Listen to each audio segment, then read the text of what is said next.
Welcome to national hub NH TV. నిన్న సాయంత్రం గాంధీ భవన్లో ముఖ్యమంత్రి రేవంత్ రెడ్డి చేసినటువంటి వ్యాఖ్యలు పెద్ద దుమారాన్నే సృష్టించాయి. ముఖ్యంగా ప్రధానమంత్రి నరేంద్ర మోడీని టార్గెట్ చేస్తూ ఆయన బీసీ స్టేటస్ని అవమానపరుస్తూ ఆయన కన్వర్టెడ్ బీసీ అనేటటువంటి కామెంట్స్ ఎప్పుడైతే ఆయన చేశారో ఇది కేవలం రాష్ట్రంలోనే కాదు దేశవ్యాప్తంగా కూడా సంచలనం సృష్టించేటటువంటి పరిస్థితిని క్రియేట్ చేసింది. ఒక దేశ ప్రధానమంత్రి తన యొక్క కులం యొక్క స్టేటస్ని ప్యాంపర్ చేసి మార్చుకోవాల్సినటువంటి అవసరం ఆయనకి ఏముంది? ఓ ప్రధానమంత్రి కులానికి సంబంధించి మాట్లాడవలసినటువంటి అగత్యం ఏమొచ్చింది అనేటటువంటి ప్రశ్నలు పెద్ద ఎత్తున తలెత్తాయి. 2024లో భారత్ జోడో యాత్ర సందర్భంగా రాహుల్ గాంధీ ఇదే ప్రస్తావన చేసినప్పుడు ఏ పరిస్థితి తలెత్తిందో ఈరోజు కూడా అదే పరిస్థితి ఏర్పడింది. రాహుల్ గాంధీ వేసినటువంటి ప్రశ్ననే మళ్ళీ రేవంత్ రెడ్డి కూడా వేశారు. అయితే రాష్ట్ర భారతీయ జనతా పార్టీ ఈ అంశాన్ని చాలా తీవ్రంగా తీసుకుంది. ఇప్పటికే ముఖ్యమైనటువంటి నేతలందరూ కూడా దీని మీద తీవ్రంగా ప్రతిస్పందించారు. అసలు కులగణన ఎవరు చేపట్టమన్నారు? ఆ కులగణనలో బీసీల యొక్క సంఖ్యను తక్కువ చేస్తూ ఏ రకంగా మీరు నివేదిక ఇచ్చారు? మళ్ళీ రెండోసారి కులగణనకు వెళ్లాల్సినటువంటి అవసరం ఏమొచ్చింది? మమ్మల్ని అడిగి చేశారా ఇదంతా అనేటటువంటి తీవ్రమైన విమర్శలు చెలరేగుతున్నటువంటి నేపథ్యంలో ఈ అంశానికి సంబంధించి మనతో మాట్లాడడానికి భారతీయ జనతా పార్టీ సంబంధించినటువంటి కీలకమైనటువంటి వ్యక్తి, అలాగే మీడియాకి సంబంధించినటువంటి వ్యక్తి అయినటువంటి కిషోర్ పోరెడ్డి గారు ప్రస్తుతం మనతో ఉన్నారు. నమస్కారం కిషోర్ పోరెడ్డి గారు. అలాగే భారతీయ జనతా పార్టీ రీసెర్చ్ వింగ్కి సంబంధించినటువంటి శ్రీనివాస్ గారు ప్రస్తుతం మనతో ఉన్నారు. శ్రీనివాస్ గారు నమస్కారం. కొద్దిసేపట్లో రాజకీయ విశ్లేషకులు మురళీ మనోహర్ గారు కూడా ఈ చర్చలో జాయిన్ అవబోతున్నారు. ఈ అంశాల్లోకి వెళ్ళేటప్పుడు వీళ్ళందరి యొక్క అభిప్రాయాలు ఏ రకంగా ఉన్నాయి? కేవలం భారతీయ జనతా పార్టీ ప్రతినిధులుగా మాత్రమే కాకుండా అసలు ఈ వైఖరికి కారణం ఏమిటి, ఎందుకు అలా మాట్లాడారు అనే అంశాన్ని తెలుసుకునే ప్రయత్నం చేద్దాం. పోరెడ్డి గారు, ముందుగా మీతో స్టార్ట్ చేద్దాం. అసలు ఈ రకమైనటువంటి వ్యాఖ్యలు రేవంత్ రెడ్డి చేయడానికి వెనకాల గల కారణం ఏంటని మీరు భావిస్తున్నారు? ముందుగా శివప్రసాద్ గారు, మీకు, శ్రీనివాస్ గారికి, మురళీ మనోహర్ గారికి, మన నేషనలిస్ట్ ప్రేక్షకులందరికీ నమస్కారం. నమస్కారం. ఇప్పుడు రాష్ట్రంలో కులగణన చేస్తున్నామని చెప్పి మొత్తం మీద ఒక రిపోర్ట్ అయితే విడుదల చేశారు. అందులో ఎన్నడూ లేని విధంగా వింతగా ఓబీసీ వారి ఇంత శాతం జనాభా ఉన్నారు అని చెప్పి ఇస్తూనే ముస్లిం ఓబీసీ అని ఒక కొత్త కేటగిరీకి తెరలేపారు. మళ్ళీ క్రిస్టియన్ ఓబీసీలో ఇతర మతాల్లో ఇదంతా వదిలేండి. మొదటిసారిగా ఓబీసీలని హిందూ ఓబీసీలు లేదా ఓబీసీలు ముస్లిం ఓబీసీలు అని 2 కేటగరైజేషన్లు చేశారు. ఇప్పుడు వీరి ప్లాన్ అంతా ఏంటి అనంటే ముస్లింలని ఓబీసీలుగా గుర్తింపజేయాలి. చేసి ఇప్పటికే బీసీలకు ఉన్న రిజర్వేషన్లలో ముస్లింల శాతాన్ని పెంచాలి. అది కాంగ్రెస్ ప్రభుత్వం అంతకుముందు ప్రయత్నించింది. రాజశేఖర రెడ్డి గారి ప్రభుత్వంలో అప్పుడే కదా వారు తెచ్చింది. అట్లాగే కేసీఆర్ గారు కూడా 12% ఏమో పెంచుతానని అన్నారు వారికి జనాభాకి. అది సో ఇప్పుడు అడ్డం వచ్చేది ఏంటంటే అందరూ ఏమంటారు అనంటే మరి ఓబీసీలు అనేది అదర్ బ్యాక్వర్డ్ క్లాసెస్ అయినా మొత్తం మీద ఆ ఓబీసీల లిస్ట్ అంతా చూస్తే మీరు క్యాస్ట్సే కనిపిస్తాయి. సరే, ఇప్పుడు వీరు ఎందుకు మోడీ గారు లీగల్లీ కన్వర్టెడ్ ఓబీసీ అన్నారు?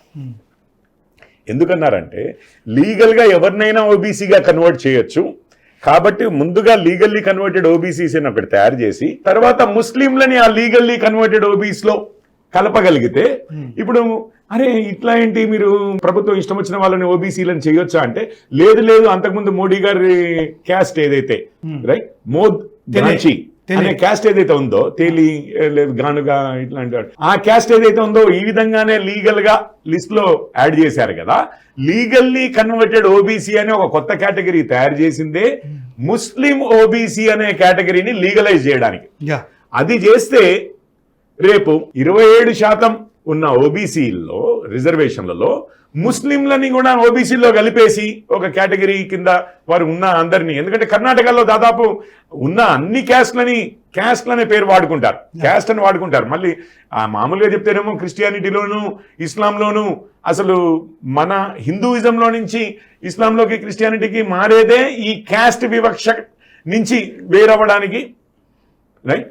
ఎందుకనంటే అందులో కులం లేదు అన్నది మీరు ఏ ఇస్లాం స్కాలర్నైనా అడగండి, మీరు మెక్కాకి వెళ్ళే అడగండి, పెద్దల్ని అడగండి, సౌదీ అరేబియాలో అడగండి, ఇప్పుడు ఎవరైతే పోపు ఉన్నారో వారి దగ్గరికి వెళ్ళి వాటికన్ వెళ్ళి అడగండి, క్యాస్ట్ ఉందా మీ మతంలో, క్యాస్ట్ని మీరు ఇది చేస్తారా అంటే గుర్తిస్తారా అంటే గుర్తించమనే చెప్తారు. కానీ ఇక్కడ ఏం చేశారు అంటే మన ఓట్ బ్యాంక్ పాలిటిక్స్ కోసము కాంగ్రెసే కానీ బీఆర్ఎస్ఏ కానీ ముస్లింలని క్రిస్టియన్లని కూడా క్యాస్ట్ల విధంగా ఐడెంటిఫై చేస్తూ ఒకవైపేమో అసలు వాటికి క్యాస్ట్లే లేవు అని చెప్తూ ఇంకొక వైపేమో రిజర్వేషన్లు ఎస్పెషల్లీ బీసీల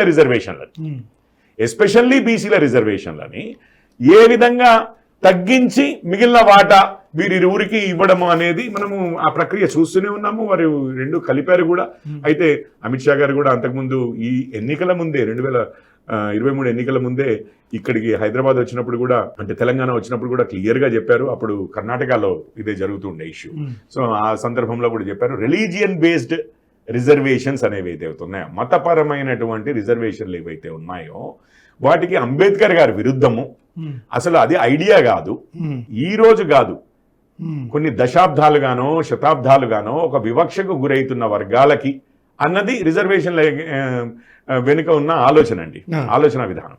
అయితే ఇప్పుడు మన దగ్గర అయితే ముస్లింలే కదా రాజ్యం ఏలింది 400 సంవత్సరాలు. ఇప్పుడు మరి వివక్షకు గురయ్యారు అని అంటే గత 4 శతాబ్దాలు అయితే కనపడట్లేదు ఆ వివక్ష. అయితే మొన్నటి వరకు 48లో కూడా పోలీస్ యాక్షన్ చేయవలసి వచ్చింది కదా అప్పుడు రజాకార్లు ఉన్న సమయంలో. సో వాళ్ళే అధికారంలో ఉన్నవారు. ఇప్పుడు ఆ సామాజిక వర్గాన్ని మీరు బీసీగా చేయాలి అంటే ముందుగా మనం ఒక ఫిక్షన్ క్రియేట్ చేయాలి. అంటే లీగల్లీ కన్వర్షన్ చెయ్యొచ్చు ఎవరినైనా బీసీలకి అనే అంశాన్ని. లేకపోతే మోడీ గారి క్యాస్ట్ విషయమే తీసుకుందామండి.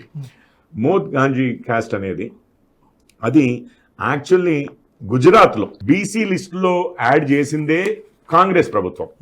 మీకు తేదీలతో సహా చెప్తాను, ఎందుకంటే ఇది national commission for backward classes. అంతకుముందు రాహుల్ గాంధీ గారు ఒకసారి ఈ యాత్ర ఏదో చేస్తున్నారు, భారత్ తోడో ఈ ఆలోచనతో చేస్తున్న యాత్రలో ఆయన ఏమన్నారు, మోడీ గారు అసలు ఓబీసీఏ కాదు, డౌట్ఫుల్ అన్న టైప్ లో అంటే క్వశ్చన్ చేశారు ఓబీసీ స్టేటస్. చేస్తే national commission for backward classes respond అయింది. పీటీఐ వాళ్ళ స్టేట్మెంట్ ఉంది, మీకు స్క్రీన్ మీద కూడా చూపించవచ్చు. ఆ పీటీఐ వాళ్ళు ఇష్యూ చేసింది దాంట్లోనే వారు ఏం చెప్పారంటే మోద్ ఘాంచీ క్యాస్ట్ అనేది గుజరాత్ ప్రభుత్వము 25 జూలై 1994లో ఓబీసీగా ప్రకటించింది. ఆ రోజు చబిల్ దాస్ మెహతా కాంగ్రెస్ ముఖ్యమంత్రి. దాని తర్వాత నేషనల్ కమిషన్ ఫర్ ఓబీసీ ఏం చెప్పింది, ఫర్ బీసీస్ ఏం చెప్పిందంటే యూనియన్ గవర్నమెంట్ కి ఒక అడ్వైజ్ ఇచ్చింది. ఏ రోజు 15 నవంబర్ 1997లో మీరు ఈ మోద్ గాంజీ క్యాస్ట్ ఏదైతే ఉందో అది గుజరాత్ లో ఆల్రెడీ ఓబీసీలో ఉంది, మేము స్టడీ చేశాము, దాన్ని కేంద్ర ప్రభుత్వపు ఓబీసీ లిస్ట్ లో కూడా పెట్టండి అని ఇచ్చింది. అయితే ఈ యాక్ట్ ప్రకారమే national commission for OBC create చేసిన యాక్ట్ ప్రకారమే ఏముంది అని అంటే 93 యాక్ట్ ప్రకారము ఎన్సీబీసీ వారు ఏదైనా కానీ ఒక క్యాస్ట్ ని ఇంక్లూడ్ చేయమన్నప్పుడు ఇంకా యూనియన్ గవర్నమెంట్ కి ఇంకా వేరే అధికారం ఏమీ లేదు. అది లేదు మేము ఆలోచిస్తాము ఇదంతా అనడానికి లేదు, అది డైరెక్ట్ గా చేయవలసిందే. అందుకనే 27 అక్టోబర్ 1909 నాడు భారత ప్రభుత్వం కూడా గెజెట్ ద్వారా నోటిఫై చేసింది ఈ మోద్ గాంజీ క్యాస్ట్ అని. ఈ 2 సమయాల్లోనూ అక్కడ ఇక్కడ గాని మోదీ గారు ప్రభుత్వంలో లేరు.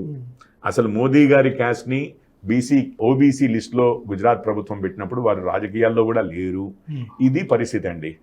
ఇంకొక విషయం నేను చెప్పదలుచుకున్నాను. ఇప్పుడు ప్రభుత్వము ఈరోజు కొంతమందికి మన ఊర్లలో రేషన్ కార్డులు లేవు. రేషన్ కార్డులు లేవు చేయబట్టి వారు బీదోళ్ళు కాకుండా పోయారా, లేకపోతే ప్రభుత్వం ఇంకా గుర్తించక వాళ్ళకి రేషన్ కార్డులు ఇవ్వలేదా? ప్రభుత్వము గుర్తించడంలో లేట్ అయినంత మాత్రాన ఒక వర్గం, ఒక క్లాస్ అనండి, క్యాస్ట్ అనండి, వారు వెనుకబాటుకు గురి కాలేదని చెప్పి అనలేము కదా. గాంజీ క్యాస్ట్ ని మీరు 94 వరకు ప్రభుత్వం గుర్తించలేదు, స్టడీ చేసింది. అవునమ్మా వీరు వెనుకబడ్డ తరగతుల్లోకి వస్తారు అని చెప్పి గుర్తించిన తర్వాత వారిని తీసుకెళ్ళి ఇది. సో ఇప్పుడు రేవంత్ రెడ్డి గారు ఏమంటున్నారంటే మరి ఆ వాదన కరెక్ట్ అయితే ఈరోజు మేము స్టడీ చేసి వాళ్ళ ఉద్దేశం అంతా ఒకటే స్టడీ, రేపు బీసీలవి మనము రిజర్వేషన్ శాతంలో బీసీలకు పూర్తిగా ఉన్న రిజర్వేషన్ శాతంలో మా పూర్వ ముఖ్యమంత్రి కాంగ్రెస్ ముఖ్యమంత్రి రాజశేఖర్ రెడ్డి గారు ఆల్రెడీ ఇచ్చారు, దాన్ని ఇంకొంచెం పెంచాలి మేము, ఎందుకంటే మాకన్నా ఎక్కువ ఇస్తామని తెరాస వారు చెప్పారు కేసీఆర్ గారు, అందువల్ల ఓట్ బ్యాంక్ ఒక టర్ము అటు షిఫ్ట్ అయిన మాట వాస్తవము, మేము నష్టపోకూడదు కాబట్టి ఇప్పుడు పెంచాలి అంటే మళ్ళీ ఓబీసీస్ది తగ్గిస్తున్నామని అంటారు కదా. లేదు లీగల్లీ కన్వర్టెడ్ ఓబీసీస్ గా ముస్లింలని రేపు తీసుకొస్తాము, వారికి పెంచుతాము అని చెప్తున్నారు. దాని ప్రాతిపదికగా దానికోసమని మోడీ గారి క్యాస్ట్ ఇష్యూ మీద రేజ్ చేశారు, అంతకుమించి ఏమీ లేదండి. శ్రీనివాస్ గారు అది మళ్ళీ రేజ్ చేసింది ఎవరు? ఒకటే మాట, రాహుల్ గాంధీ గారు. రాహుల్ గాంధీ గారి క్యాస్ట్ తెలుసా మీకు? తెలియదు. రాహుల్ గాంధీ గారి క్యాస్ట్ మనందరికీ తెలియదు, కానీ కాంగ్రెస్ వారి ప్రకారం వారు జనియోదారి బ్రాహ్మణుడు. మరిగా ఆ కాంగ్రెస్ వారే చెప్పాలి క్యాస్ట్ అనేది ఏ విధంగా వస్తుంది, ఇది ఎవరైనా ఏ క్యాస్ట్ అయినా తీసుకోవచ్చా, తండ్రి నుంచి సంక్రమిస్తుందా, తల్లి నుంచి సంక్రమిస్తుందా? క్యాస్ట్ అనేది, కులం అనేది మన సమాజంలో ఇప్పుడు తండ్రి నుంచి సంక్రమించేదైతే వంశపారంపర్యంగా వచ్చేవే కదండి కులం అనేది. ఇదేమి సడన్ గా నేను ఈ రోజు ఒక పర్టికులర్ క్యాస్ట్ నుంచి ఇంకొక క్యాస్ట్ గా మారుతానంటే అది అయ్యే పని కాదు కదా. మరి వంశపారంపర్యంగా వచ్చేది అది మ్యాట్రిలీనియల్ అంటారు, ప్యాట్రిలీనియల్ అంటారు. అంటే తండ్రి ద్వారా వచ్చేది, తల్లి ద్వారా వచ్చేది. ఈ రెండిట్లలో ఏ దాని ద్వారా రావచ్చును. మరి హిందూయేతరుల్లో అసలు క్యాస్ట్ అనేది లేదు కదా, హిందుత్వానికి సంబంధించిందే కదా. మరి తండ్రే కానీ తల్లే కానీ వారు నాన్ హిందూస్ అయినప్పుడు, వారికే క్యాస్ట్ లేనప్పుడు మనకి జనియోదారి బ్రాహ్మణుడు అవడానికి ఏమైనా ఇది ఉంటుందా అని నేను అనుకోవడం. అయితే ఆర్య సమాజ్లో ఇది బ్యాక్ టు హిందూయిజం అని అన్నది గర్వాపసి చేసినప్పుడు నేను వారి ఏ కులము అని అంటే బ్రాహ్మణులుగా కూడా డిక్లేర్ చేసే ఇది ఎప్పుడో చిన్నప్పుడు స్కూళ్ళలో చదివాను. తప్పుంటే నాది తప్పు, నన్ను కరెక్ట్ చేయవచ్చు. మరి ఆ విధంగా ఏమైనా ఆర్య సమాజీలుగా మారి మళ్ళీ బ్రాహ్మణులుగా ఎవరైనా అయ్యారా వారి పూర్వీకులు? ఇవన్నీ కొంచెం డిస్కస్ చేయవలసిన విషయాలండి. క్లారిటీ లేదు. మేము అసలు క్యాస్ట్ గురించి పట్టించుకునే ప్రసక్తి లేదు. బీజేపీ అయినా కానీ ఆర్ఎస్ఎస్ మీరు అంటున్నారు కాబట్టి ఆర్య సమాజీ అన్నారు, ఆర్ఎస్ఎస్ అనలేదు. సరే, కానీ మాకేమీ కుతూహలం లేదు వారిది ఏమి క్యాస్ట్ ఏది అనేది. కాకపోతే దేశాన్ని మొత్తము క్యాస్ట్ల పరంగా హిందూ సమాజాన్ని మొత్తము కులాల పరంగా విభజించి అప్పుడే కానీ న్యాయం చేయగలుగుతాము అని చెప్పి అంటున్నారు కదా. మరి రాహుల్ గాంధీ గారే ఆ సెన్సస్లో మొదటి ఇది చేసి, అండ్ కాంగ్రెస్ వారైనా ఎక్స్ప్లెయిన్ చేయొచ్చు, రేవంత్ రెడ్డి గారైనా ఎక్స్ప్లెయిన్ చేయొచ్చు. ఎక్స్ప్లెయిన్ చేస్తే ఒక క్లారిటీ ఉంటుంది వాళ్ళ మనసులో కులం అంటే మీనింగ్ ఏంటి. ఎందుకంటే కులం అనే దాని అసలు డెఫినేషన్నే కన్ఫ్యూజ్ చేస్తే కానీ రాహుల్ గాంధీ గారు జనియోదారి బ్రాహ్మణ్ ఎవరు, అట్లాగే ముస్లింలకి రిజర్వేషన్లు మనం లీగల్లీ కన్వర్టెడ్ ఓబీసీస్ గా చేయలేము. ఇది కదా అసలు విషయం. శ్రీనివాస్ గారు, ఇప్పుడు భారతీయ జనతా పార్టీ రాష్ట్ర శాఖకు సంబంధించినంత వరకు రీసెర్చ్ వింగ్లో మీరు వర్క్ చేస్తున్నారు. దీని మీద బీసీకి సంబంధించి మీరు అనేకాలైనటువంటి వ్యాసాలు అవన్నీ కూడా గతంలో రాశారు. ఇక్కడ బీసీ ఎట్లా అయ్యారు మోడీ అనే దాని గురించి ఆల్రెడీ పోరెడ్డి గారు చాలా వివరంగా దాని గురించి చెప్పారు. దాని వెనక ఉన్న మోటో గురించి కూడా చెప్పారు. మీ ఒపీనియన్లో రేవంత్ రెడ్డి ఇంత సడన్గా ఆ రోజు రాహుల్ గాంధీ పాడినటువంటి పాటని మళ్ళీ తీసుకుని పాడడానికి మీకు తోచినటువంటి అంశం, ఎందుకు దీన్ని ప్రస్తావనకి తీసుకొచ్చారు? మీ వైపు నుంచి మీ అనాలిసిస్ ఏంటి? ముందుగా నేషనలిస్ట్ హబ్ ప్రేక్షకులకు, మీకు, కిషోర్ రెడ్డి గారికి, మురళీ మనోహర్ గారికి నమస్కారం. ఈ చర్చ ఏం కొత్తదేం కాదు, ఇది పాతది, అవుట్డేటెడ్ కూడా, ఇది రియల్గా కూడా చెప్పాలంటే. కానీ ఈ సందర్భంగానే రేవంత్ రెడ్డి ఎందుకు తీసుకొచ్చారు అనే దాన్ని మనం ఆలోచించినప్పుడు తను ఒక ఇంపార్టెంట్, చాలా జాగ్రత్తగా వాడుతున్న ఈ పదాన్ని కూడా చెప్పారు తన మీటింగ్లో మాట్లాడుతూ. లీగల్లీ కన్వర్టెడ్ బీసీ అని అన్నాడు. తర్వాత తను ఉన్నత వర్గం తనని బీసీలో కలుపుకున్నారు అని చెప్పారు. అయితే మొన్న జరిగిన బీసీ కులగణలో ఈయన ఇన్నర్ మైండ్ అక్కడ రిఫ్లెక్ట్ అవుతుంది. ఈయన మొన్న వేసింది ఏంటంటే బీసీ సెన్సస్కు సంబంధించిన డేటాలో కొద్ది పర్సంటేజ్ను ఇటు ఓసీలలో కలుపుకొని అట్లనే ముస్లిం బీసీలుగా చూపించి ఆ డేటాను ఈడబ్ల్యూఎస్ కోసము ప్లస్ ముస్లింల రిజర్వేషన్ కాపాడుకోవడం కోసం చేసిన ఎత్తుగడ. ఆయన ఇన్నర్ కాన్షియస్ ఇక్కడ బయటపడ్డది. ఇక్కడ లీగల్లీ కన్వర్టెడ్ బీసీ అనే దానికి అసలు భారతదేశం అంటేనే కులాల సముదాయం. ఈ దేశంలో అత్యంత కఠినమైనది ఏంటి అంటే ఒక కులం మార్పిడి. అతను ఏ స్టేటస్కి వచ్చినా, ఏ అధికారంలో వచ్చినా తన కులం మారదు. అది వాస్తవం. ఇది దానికి వందల వేల సంవత్సరాల నేపథ్యం ఉంటుంది కులానికి. దీన్ని కాదు ఎవరో ఒకరు కలుపుతానో ఒకరు తీసేస్తానో కులాలు కావు. సరే, కిషోర్ రెడ్డి గారు చెప్పిన దానికి నేను కాస్త ఇంకొక పదం కూడా వాడారు రేవంత్ రెడ్డి గారు. ఆయన పుట్టుకతో బీసీ కాదు అనేది ఒకటి చెప్తున్నారు, పుట్టుకతో ఉన్నత వర్గం అని చెప్తున్నారు. నేను ఒక వ్యక్తి పేరు చెప్తాను. అతను చాలా గొప్ప వ్యక్తి, పిఎస్ కృష్ణన్ గారని మెంబర్ సెక్రటరీగా, మండల్ కమిషన్ మెంబర్ సెక్రటరీగా చేశారు. మన Andhra Pradesh cadre senior IAS officer. ఈ భారతదేశంలో రిజర్వేషన్స్ పైన ఎవరికి ఏ డౌట్ వచ్చినా కూడా వారే తీర్చేవారు. వారు ఒక 4-5 సంవత్సరాల క్రితం స్వర్గస్థులయ్యారు. గొప్ప మహానుభావుడు అతను ది వైర్ అనే ఒక పత్రికకు ఒక వ్యాసం రాశారు ఇదే దీనిపైన. The Narendra Modi caste credentials and authentic facts అనేది రాశారు. దాంట్లో చాలా అద్భుతంగా చెప్పారు. వీళ్ళు చెప్తున్నట్టు పుట్టుకతో కాదు, బీసీ కాదు మోడీ అని చెప్తున్నారు కదా. ఆయన ఏం చెప్పారంటే, కాకా కాలేకర్ కమిషన్ 1953లో ఎస్టాబ్లిష్ అయ్యి 55లో రిపోర్ట్ ఇచ్చారు. నరేంద్ర మోడీ గారు 1950లో పుట్టారు. అప్పుడు గుజరాత్ స్టేట్ లేదు. అది గుజరాత్ 3 ప్రాంతాలుగా ఉండే. బాంబేలో కొద్ది పార్ట్, తర్వాత కచ్, సౌరాష్ట్ర.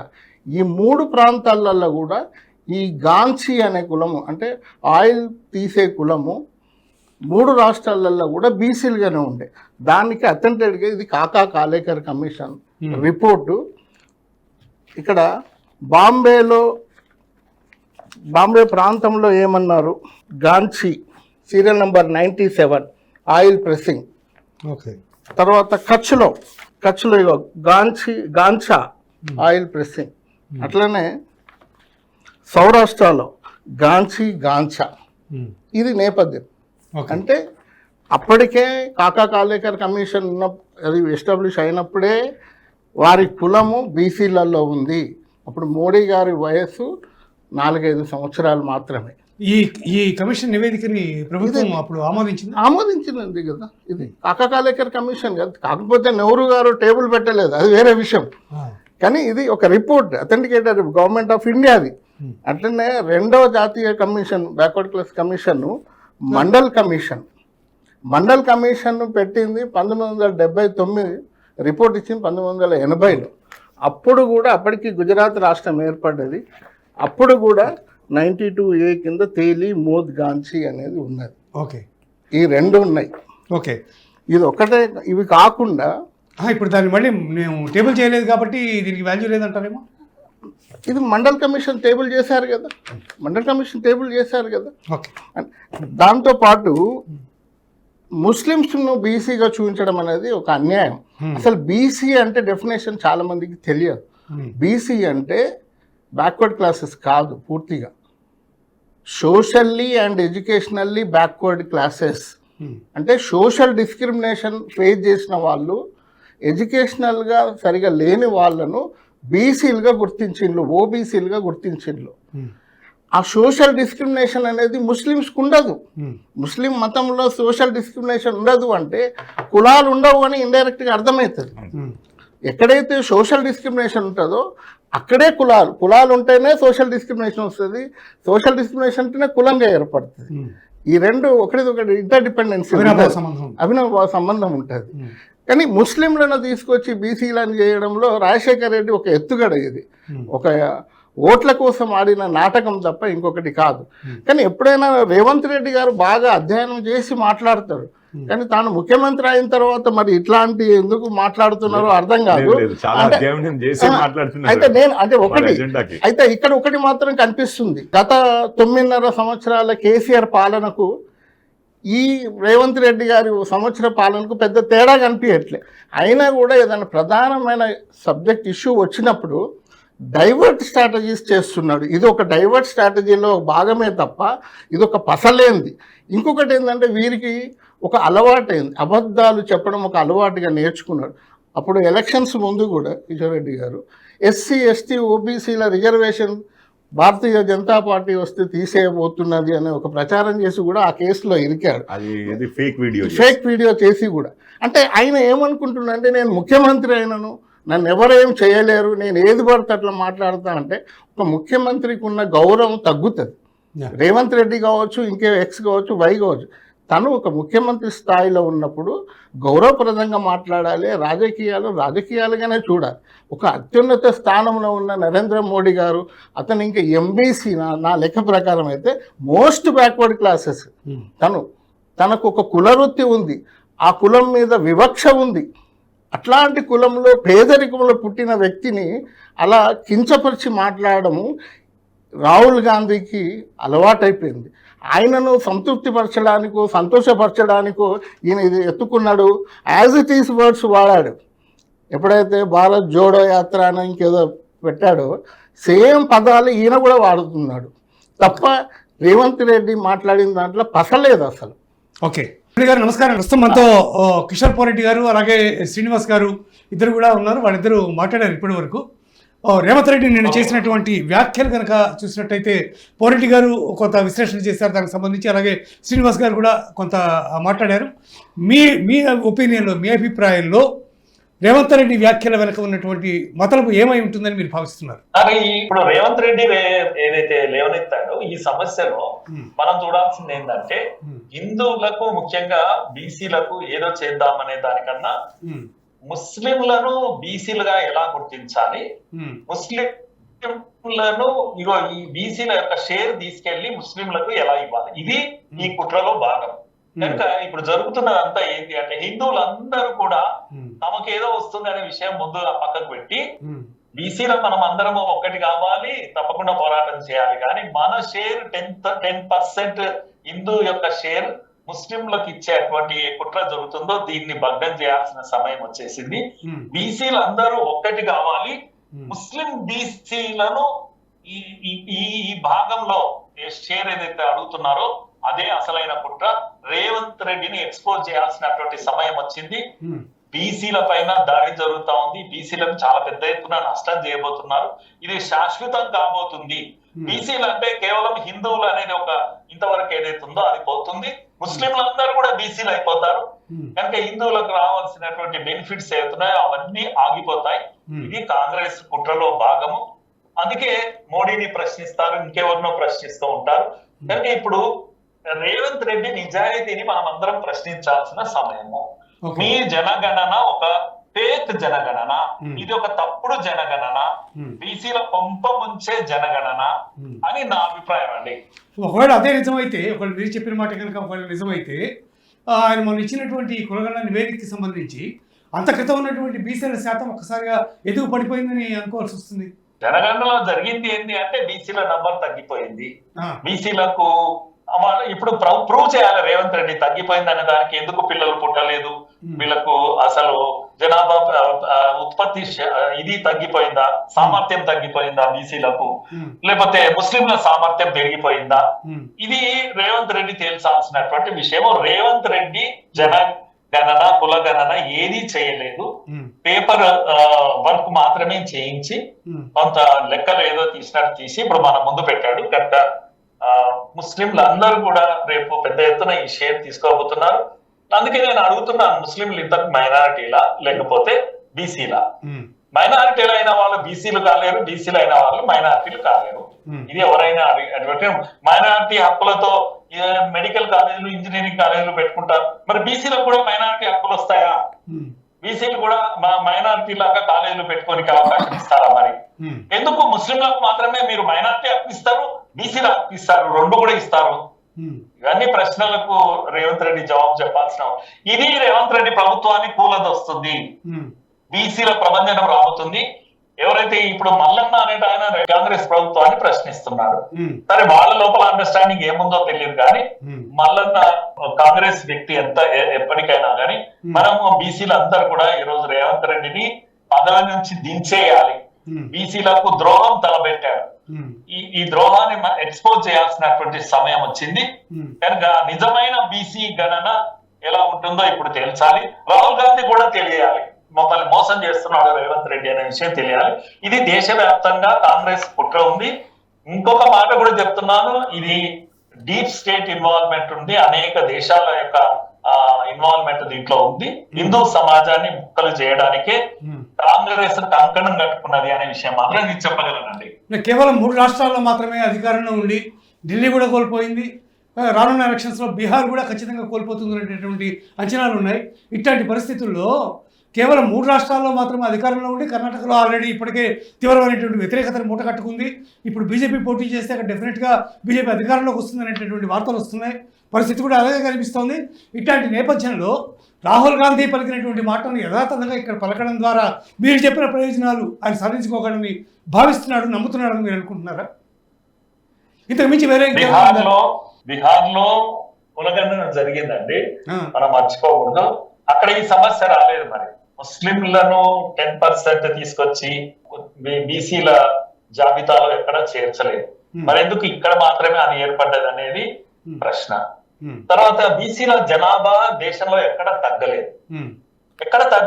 ఒక్క తెలంగాణలో ఎందుకు తగ్గింది అనేది కూడా ఇది ఒక పెద్ద ప్రశ్న.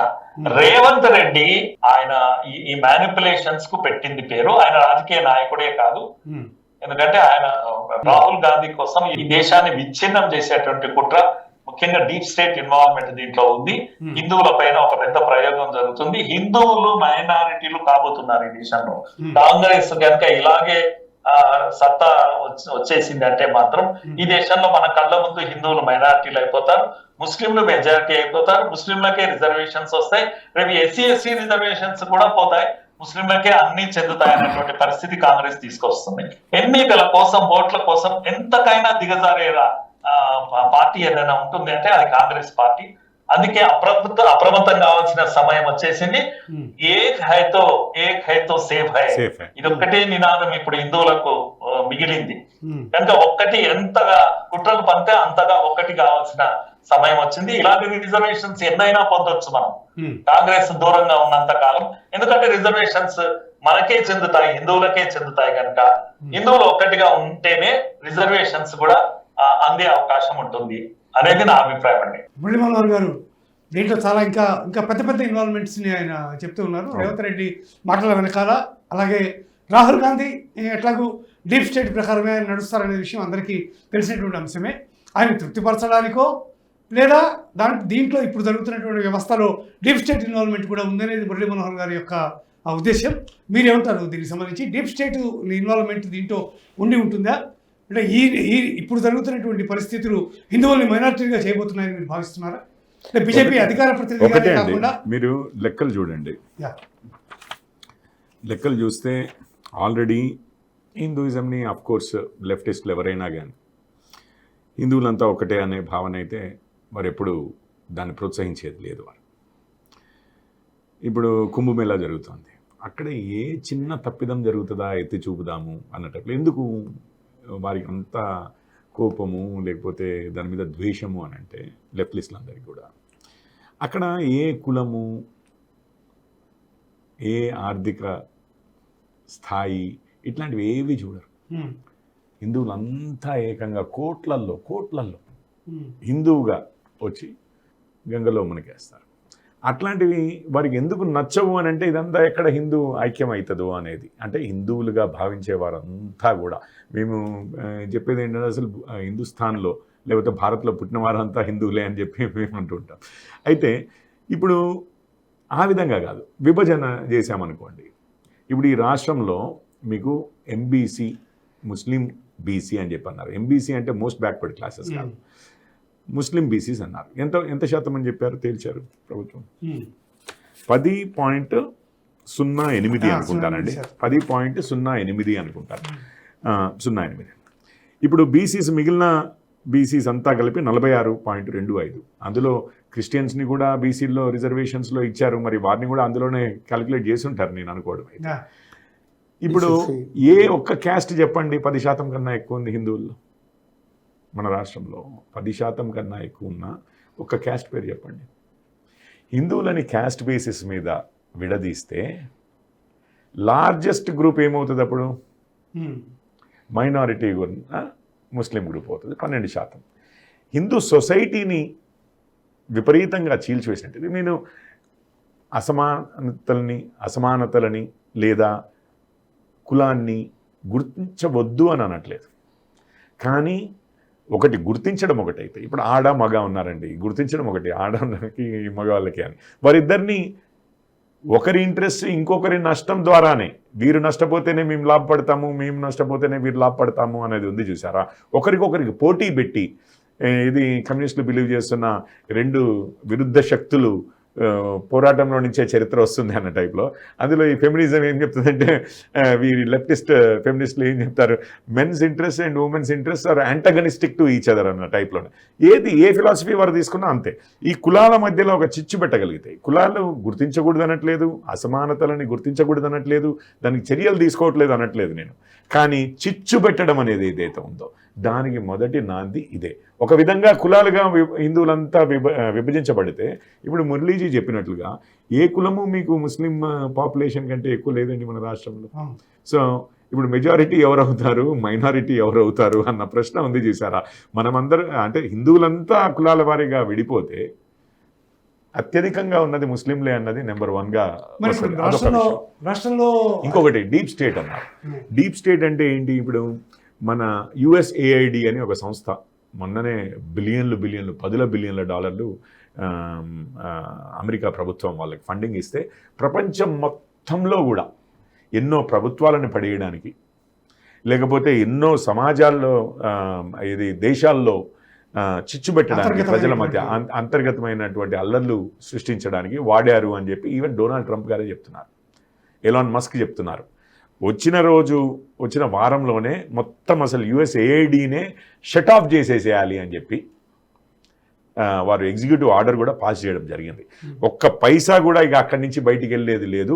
ఒకవైపు మా ప్రభుత్వమేమో ఈ ఇతర దేశాలతో కొన్ని సత్సంబంధాలు ఏర్పడదామని మేము ప్రయత్నిస్తుంటే, ఈ USAID అనేది తానే ఒక సపరేట్ దేశం అన్నట్టుగా, తానే ఒక సపరేట్ శక్తి అన్నట్లుగా, ఈవెన్ అమెరికా చేసే పనులకు కూడా విరుద్ధంగా, మా ఫారిన్ డిపార్ట్మెంట్ చేసే దానికి విరుద్ధంగా వీళ్ళు చేస్తున్నారు అని. అందులో మొదటిది మనకు బాగా అవగతమైన విషయము మన పక్కనే ఉంది కాబట్టి బంగ్లాదేశ్ అండి. బంగ్లాదేశ్లో ఏమైంది? ఒకప్పుడు పాకిస్తాన్కి అగెయిన్స్ట్గా ఫైట్ చేసి, అంటే పాకిస్తాన్లో ఉన్న ఈ పంజాబీ ముస్లిమ్స్ యొక్క ప్రభుత్వం అన్నట్టుగానే ఉండేది. ఎందుకంటే ఇక్కడ వీరు గెలిస్తే అధికారంలోకి రానివ్వలేదు. అక్కడి నుంచి ఒక సివిల్ వార్ లాగా స్టార్ట్ అయింది. వీరు విడిపోతామన్నారు. కొన్ని లక్షల మంది, వేల మందిని ఊచకోత కోసి, మానభంగాలు చేసి, ఇళ్లల్లో నుంచి తరిమేసి, వేటాడి ఇచ్చేస్తే, హింసిస్తే, ఇప్పుడు ఈరోజు చూడండి మొత్తము ఆఖరికి ఎక్కడికి వచ్చిందంటే, అండ్ హిందువులు అందులో ఇందిరాగాంధీ గారే ఉన్నారు అప్పుడు, మనము సపోర్ట్ చేసి, ఈరోజు భారత్ ఒక శత్రువు అయిపోయింది బంగ్లాదేశీయులకి ఈరోజు వచ్చిన ప్రభుత్వం. దాని తర్వాత ఆ రోజు ఏ పార్టీ అయితే బంగ్లాదేశ్ స్వతంత్రం కోసం పోరాడిందో, ఒక దేశంగా ఆవిర్భవించడానికి, వారిని బహిష్కరించారు షేక్ హసీనా గారిని, రైట్. దాని తర్వాత మూడవది ఏంటంటే, అక్కడ హిందువులకి ఇప్పుడు ఏమాత్రము భద్రత లేకుండా ఎంతో ఊచకోతలకి వారు గురవుతున్నారు. ఈవెన్ ఇస్కాన్ టెంపుల్ అండి, ఎక్కడైనా చూడండి ఇస్కాన్ వారిది హరే రామ హరే కృష్ణ ఉంటుంది. వారు ఎక్కడన్నా ఏదైనా పొలిటికల్ ఇష్యూలలోనో, ఏదైనా మతపరమైన ఇతర మతాలతో ఇష్యూలోనో ఎక్కడైనా వారు మాట్లాడినట్టుగా ప్రపంచం మొత్తంలోనే లేదు. అట్లాంటిది వారి బంగ్లాదేశ్లో ఇస్కాన్ టెంపుల్ హెడ్ని తీసుకెళ్లి జైల్లో పెట్టారు. ఎవరైనా ఆయనకి లాయర్గా పనిచేస్తామంటే వారిని చంపేస్తామని చెప్పి బెదిరింపులు చంపేశారు కూడా ఒకతను. ఇది పరిస్థితి. సో హిందువులను డివైడ్ చేస్తే ఇది ఎందుకనంటే, ఇప్పుడు భారత్ అనగానే ఏ దేశమైనా కానీ అంతర్గత పోరాటాలు లేకపోతేనే మనకు అభివృద్ధి అండి. ఇప్పుడు ఇది ఎదుగుతున్న క్రమంలో అది ఐడియాలజికల్గా కావచ్చు, లెఫ్టిస్ట్ వోకిస్ట్ శక్తులే కావచ్చు, గ్లోబలిస్ట్ శక్తులే కావచ్చు, లేదా అసలు ఆర్థికంగా పోటీ సంబంధించిన విషయాలే కావచ్చు, ఆర్థికంగా ఇతరత్ర లైక్ మన చుట్టుపక్కల ఉన్న దేశాలే, ఇక నేను పేర్లు చెప్పాల్సిన అవసరం లేదు, మీకు అర్థమైపోయి ఉంటుంది. వారు మనల్ని ఒక పోటీదారుగా భావించినప్పుడైనా కావచ్చు. ఇంటర్నల్గా మన భారతదేశంలో చిచ్చులు పెట్టాలని ఎంతోమంది ప్రయత్నిస్తుంటారు. ఇదే డీప్ స్టేట్. ఇప్పుడు అమెరికాలో ఉన్న డీప్ స్టేట్ అనేది వీళ్ళందరితో కూడా పనిచేస్తూ ఉంటుంది. ఓన్లీ అమెరికాదే డీప్ స్టేట్ ఏమి ఉండదు, మన ఇతర దేశాలది కూడా ఉంటుంది. ఇప్పుడు పాకిస్తాన్ ఉంది, అసలు స్టేట్ ఏంటి? ఎన్నిక కాబట్ట ప్రధానమంత్రి, ప్రెసిడెంట్. అసలు డీప్ స్టేట్ ఏంటి? వాళ్ళ ISI, వాళ్ళ మిలిటరీ కదా, వాళ్ళ కంట్రోల్లో అసలు స్టేట్ ఉంది, డీప్ స్టేట్ కంట్రోల్లో స్టేట్ ఉంది. సో వీళ్ళందరూ కూడా మన సోషల్ ఫ్యాబ్రిక్ అంటాం, దాన్ని విచ్ఛిన్నం చేస్తే కానీ భారత్ని కంట్రోల్లో పెట్టలేము అనేది తెలుసండి. బంగ్లాదేశ్లో ఎక్స్పెరిమెంట్ చేశారు, ఆఖరికి ఇప్పుడు ఈరోజు ప్రాణాలు చేతిలో పెట్టుకుని హిందువులు బతకాల్సి వస్తున్న పరిస్థితి వచ్చింది. ఎవరైతే అసలు కలిసిమెలిసి అంతా ఒకటే దేశము కల్చరు ఇది అంతా అని మాట్లాడిన వారు, హిందూ ముస్లిం లేదు అన్నవారు, ఈరోజు అది హ్యాండ్ ఎక్స్టెండ్ చేసింది కూడా హిందూసే, రైట్? వారు ఈరోజు ప్రాణాలకి ఇది చేస్తున్నారు. మీరు ఇస్కాన్ టెంపుల్స్లో కూడా ఈవెన్ ముస్లింలైనా ఇతరులైనా కానీ వచ్చి వారికి భోజనాలే కానివ్వండి, ప్రేయర్లు చేసుకోవడానికో ఏదో కొన్ని ఫోటోలు వచ్చాయి. ఇస్కాన్ వారు ఎప్పుడు కూడా వారు కష్టాల్లో ఉన్నప్పుడు, వరదలు వచ్చినప్పుడు ఇదంతా కూడా మత భేదం చూడకుండా అందరికీ సహాయం చేశారండి. అట్లాంటి వారు ఈరోజు వారే శత్రువు అయ్యారు, పాకిస్తానే మిత్రుడయ్యారు, ఇండియానే ఎగెయిన్స్ట్ అయింది. ఇదంతా కూడా డీప్ స్టేట్ యాక్టివిటీ. ఇండియాలో ఒకప్పుడు కొన్ని దేశాలు ఏది నక్సల్బారీ మూమెంట్ ద్వారా విచ్ఛిన్నం చేయాలనుకున్నారు. ఈరోజు కులాల వారీగా చీల్చి విచ్ఛిన్నం చేయాలని అనుకుంటున్నారు. అంతకుమించి ఏం లేదు. తేడా నేనేమంటున్నానంటే కులంని గుర్తించడంలో తప్పు లేదు, అసమానతలు గుర్తించాలి అనేది వాస్తవము. అసమానతలు ఉన్న దగ్గర లేకపోతే వివక్షకు గురైన దగ్గర కులం బేసిస్ మీద కుల ప్రాతిపదికన వివక్షలకు గురైన వారికి చేయూతని ఇవ్వాల్సింది ప్రభుత్వం యొక్క బాధ్యత. ఇవన్నీ ఉండగా కానీ కులాల మధ్యలో చిచ్చు గురించి మాట్లాడట్లే మనము. ఏమైనా కులాలని వెనుకబడ్డ వారిని వివక్షకు గురైన వారిని ఎట్లా ఉన్నతంగా పైకి తీసుకురావాలని అంబేద్కర్ గారికి చెప్పింది కూడా కులాల మధ్య యుద్ధాలు చేయమని చెప్పి కాదు కదా. కానీ కాంగ్రెస్ ఏం ప్రయత్నిస్తోంది అంటే మొత్తము హిందూ సమాజాన్ని కులాలుగా విభజించి మళ్ళీ అసలు కులమనే లేని మతాలలో నుంచి వారిని ఒక కులంగా కేటగరైజ్ చేసి వారే ఎక్కువ అధిక నెంబర్స్లో ఉండే పరిస్థితిని తీసుకురావాలని ప్రయత్నిస్తుంది. ఓకే శ్రీనివాస్ గారు, ఇప్పుడు పోరెడ్డి గారు కూడా ఇదంతా డీప్ స్టేట్ గురించి కూడా వివరించారు మొత్తం అంతా. బంగ్లాదేశ్లో ఈవెన్ పాకిస్తానీ శక్తులే ఎక్కువగా అక్కడ ప్రభుత్వాన్ని పరోక్షంగా నడుపుతున్నాయనేటటువంటి వార్తలు కూడా వచ్చినాయి. సరే, ఏదేమైనా ఇట్లాంటి వ్యవస్థని అడ్డుకోవడానికి కానీ లేకపోతే చట్టబద్ధంగా ఇప్పుడు ఇందాక మనం మాట్లాడుకున్నాం ఏ రకంగా దాన్ని బీసీలోకి ఏ విధంగా అప్పటి స్టేట్ గవర్నమెంట్ ప్రధానమంత్రి నరేంద్ర మోడీ విషయంలో ఏ రకంగా నిర్ణయం తీసుకుంది, లేకపోతే తర్వాత ఎట్లా అది నోటిఫై అయింది, ఇవన్నీ మనం చూస్తున్నాం. వీటిని ఇంత క్రితం ఉన్నటువంటి కలెక్టర్ కమిషన్ కానీ లేకపోతే మిగిలినటువంటి కమిషన్స్ కానీ ఇచ్చినటువంటి నివేదికకి సంబంధించి అక్రమంగా ఇటువంటి చర్యలు ఏమైనా ఎప్పుడైనా జరిగినప్పుడు స్వార్థ ప్రయోజనాల కోసం కేవలం ఓటు బ్యాంకు రాజకీయాల కోసం చేసినటువంటి సందర్భంలో దీన్ని అడ్డుకునేందుకు వేరే ఏమైనా ఆల్టర్నేటివ్ చర్యలు ఏమైనా కమిషన్ సూచించినాయా? హిందూ బీసీలనే ఉంటుందండి మన దగ్గర, హిందూ ఎస్సీలనే ఉంటుంది. అదే అసలు ముస్లిం బీసీ అనే పదం ఇంత క్రితం ఎప్పుడు కూడా లేదు, తయారు చేశారు. అంటే ఇప్పుడు దీన్ని పరిగణలోకి తీసుకోకుండా చేయాలంటే చట్టబద్ధంగా ఉన్నటువంటి మార్గాలు ఏమన్నా దాంట్లో ఉన్నాయా? చట్టబద్ధం గురించి మాట్లాడాలంటే అసలు ముందు ఈ కాంగ్రెస్ పార్టీ తర్వాత రేవంత్ రెడ్డి బీసీల గురించే మాట్లాడే నైతికత లేదు అని మనం తెలుసుకోవాలి. ఓకే, అది నైతికతని పరిగణలోకి తీసుకుంటే రాజకీయ నాయకులే కాదు సార్. కాదు, అయితే వీళ్ళు చేసింది 75 సంవత్సరాలలో ఎన్నడూ బీసీల గురించి ఆలోచించలే. ఇప్పుడు ఎక్సెప్ట్ 3 రాష్ట్రాలలో వాళ్ళ అధికారంలో ఉన్నారు తప్ప మిగిలిన అన్ని రాష్ట్రాల్లో భారతీయ జనతా పార్టీ అధికారంలో రావడంతో వాళ్ళకి ఏ నినాదం ఎత్తుకోవాలో లేదు. అవుట్ ఆఫ్ పొలిటికల్ కంపల్షనే బీసీల పైన ఒక దొంగ ప్రేమ కురిపిస్తున్నారు.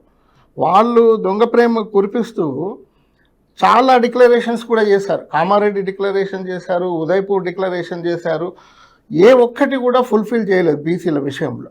ఈవెన్ రేవంత్ రెడ్డి మోడీ గారిని బీసీ సర్టిఫికెట్కే బీసీ కానీ తన మనస్తత్వం అంతా ఓసీ ఫార్వర్డ్ అని మాట్లాడుతున్నాడు. కానీ మీరు కామారెడ్డి డిక్లరేషన్ పెట్టి కులగణన చేసి కూడా ఇక్కడ క్యాబినెట్లో 2 బీసీల మంత్రులు ఉంటారు. అదే మోడీ గారు నిజమైన బీసీ కాబట్టే తన కేంద్ర కార్యవర్గం దీంట్లో క్యాబినెట్లో మంత్రివర్గంలో 27 మంది బీసీలను క్యాబినెట్లో తీసుకున్నారు. అది మొట్టమొదటిసారి. ఇది మూడోసారి ప్రధాని అయినప్పుడు 2 సార్లు కూడా కేంద్ర మంత్రివర్గంలో 27 మంది అంటే దాదాపు 37-36% తీసుకున్నారు. అదొక్కటే కాదు, బీసీల గురించి మాట్లాడుతున్నారు కదా, మొట్టమొదటిసారిగా ఎన్సీబీసీకి కాన్స్టిట్యూషనల్ స్టేటస్ వచ్చింది. చాలా విచిత్రం ఏంటంటే బీసీల పరిస్థితి ఈ దేశంలో ఈ కాంగ్రెస్ పాలనలో 50 సంవత్సరాల పాలనలో ఒక కాన్స్టిట్యూషన్ నంబర్ లేదు, ఆర్టికల్ లేదండి. 2018లో వచ్చింది 366(26)(సి) అనేది కాన్స్టిట్యూషనల్ అమెండ్మెంట్ ద్వారానే బీసీలకు వచ్చింది. మోడీ గారు నిజమైన బీసీ కాబట్టే బీసీల గురించి ఆలోచిస్తున్నారు.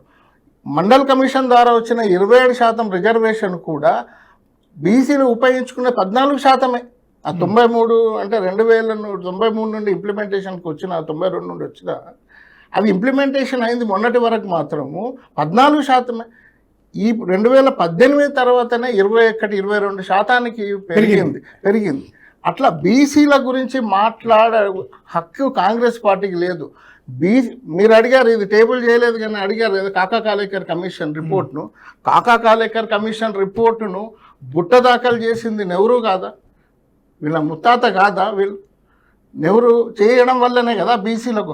అప్పుడే కనుక నెహ్రూ గారు కనుక కులగణన కనుక చేసుంటే 31 తర్వాత వచ్చిన ప్రభుత్వం 51 కులగణన కనుక చేసుంటే ఈ పరిస్థితి ఇప్పుడు ఏర్పడేది కాదు కదా. అప్పటి నుండి స్పష్టంగా ఉండేది కదా. ఎప్పుడు బీసీ కులగణన చేయలేదు, జనగణనలో కులగణన చేయలేదు. మీరు కాశ్మీర్ చూసినా, చైనా ఆక్రమణలు చూసినా, లేకపోతే అటు పాకిస్తానీ ఆక్రమణలు చూసినా, లేకపోతే ఏం జరుగుతున్నా అది ఆ రోజు నెహ్రూ గారు చేయకుండా ఉంటే ఈ పరిస్థితి వచ్చేది కాదు కదా అనేది పదం అయిపోయినటువంటి. నేను ఏమంటున్నా అంటే ఒకటే కుటుంబము, సరే కాంగ్రెస్ పార్టీ అయినా కూడా ఒకటే కుటుంబం కదా. నెహ్రూ, ఇందిరాగాంధీ, రాజీవ్ గాంధీ, రాహుల్ గాంధీ. ఈ రాహుల్ గాంధీకి ఈ మధ్యలో జ్ఞానోదయం అయిందా? ఏదో కులగణన ద్వారానే మేమెంతనో మాకంత వాటా ఇస్తాము అనేది ఒకటి పట్టుకొని రోడ్లెంబడి తిరుగుతున్నాడు. కానీ తను ఎక్కడైతే కాంగ్రెస్ పార్టీ అధికారంలో ఉందో అక్కడ ఇంప్లిమెంటేషన్ జరుగుతుందా? మన దగ్గర ఏమన్నా జరుగుతుందా? బీసీలకు ఎంత పర్సెంటేజ్ ఇచ్చారు? 2 మంత్రులను ఇచ్చారు.